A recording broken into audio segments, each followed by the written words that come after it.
আপনি কি জানেন ভারতবর্ষে 0 টাকার নোট ছাপানো হয়েছিল এবং তা বিতরণও করা হয়েছিল?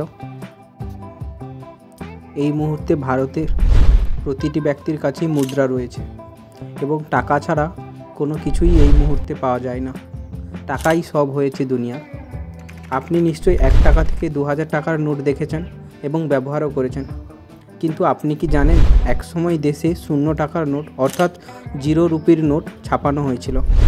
হ্যাঁ, ঠিকই শুনছেন, 0 টাকার নোট, যার কোনো মূল্য ছিল না। শুধু তাই নয়, এই নোটটি শুধু ছাপানোও হয়নি, মানুষের মধ্যে বিতরণও করা হয়েছে। এবার নিশ্চয়ই জানতে ইচ্ছা করছে ভারতবর্ষের কোথায় এই নোট ছাপানো হয়েছিল এবং কেন ছাপানো হয়েছিল, কেনই বা মানুষের মধ্যে বিতরণ করা হয়েছিল। চলুন জানি এই ভিডিওতে, সবটা জেনে নেব কি হয়েছিল এবং কিভাবে হয়েছিল। 2007 সালে চেন্নাইয়ের একটি বেসরকারি সংস্থা বা এনজিও, পঞ্চম পিলার নামক একটি এনজিও 0 টাকার নোট ছাপিয়েছিল। সরকার বা রিজার্ভ ব্যাংকের তরফে এই নোটের কোনো প্রচার করা হয়নি। তা সত্ত্বেও হাজার হাজার মানুষের কাছে নোট বিতরণ করে এনজিওটি জনগণের কাছে বিশেষ বার্তা দিয়েছে। 0 টাকার নোটটি হিন্দি, তামিল, কন্নড়, মালায়ালম এবং তেলেগু ভাষায় ছাপা হয়েছিল। আসলে দেশের সরকারি দপ্তরে দুর্নীতি এতটাই বেড়ে গিয়েছিল যে প্রতিটি কাজে ঘুষ নেওয়াই ছিল বাধ্যতামূলক, যার বিরুদ্ধে পঞ্চম পিলার নামক এনজিওটি দুর্নীতি ও ঘুষের বিরুদ্ধে জনগণকে এবং তাদের অধিকার সম্পর্কে সচেতন করে।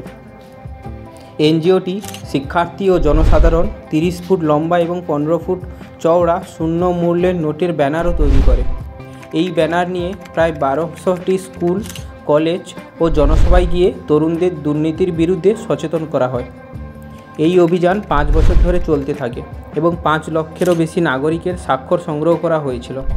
0 টাকার নোটটি দেখতে ছিল পুরনো 50 টাকার নোটের মতো। এর নিচে লেখা ছিল, আমি কখনো ঘুষ নেব না, দেব না। এই প্রচার অভিযানটি 2014 সাল পর্যন্ত চালানো হয়েছিল এবং এই সময়ের মধ্যে প্রায় 25 লক্ষ নোট বিতরণ করা হয়েছিল।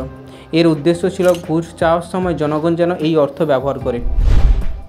আপনি কি জানতেন এই তথ্যটি, যেখানে 0 টাকার নোট ছাপা হয়েছিল এবং তা ঘুষ নেওয়ার বিরুদ্ধে প্রতিবাদ জানিয়েছিল? আপনার কি মনে হয় এই রকম ঘুষ নেওয়ার বিরুদ্ধে কি করা উচিত? আর এই প্রচারটা কি যথার্থ ছিল? এই মুহূর্তে দাঁড়িয়ে পশ্চিমবঙ্গ সহ ভারতে দুর্নীতি কিন্তু বেড়েই চলেছে।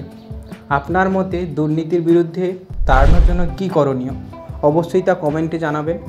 এরকম আরও নিত্য নতুন এবং ইনফরমেশানযুক্ত ভিডিও পেতে আজই আমাদের channel know the unknown fact subscribe করুন এবং ফেসবুক থেকে দেখে থাকলে পেজটিকে ফলো করুন।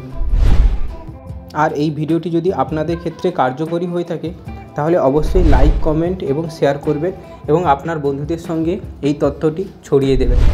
তাহলে ভালো থাকবেন, সুস্থ থাকবেন এবং সাবধানে থাকবেন। আজ আসি, দেখা হবে নতুন আরও একটি ভিডিওতে। টাটা।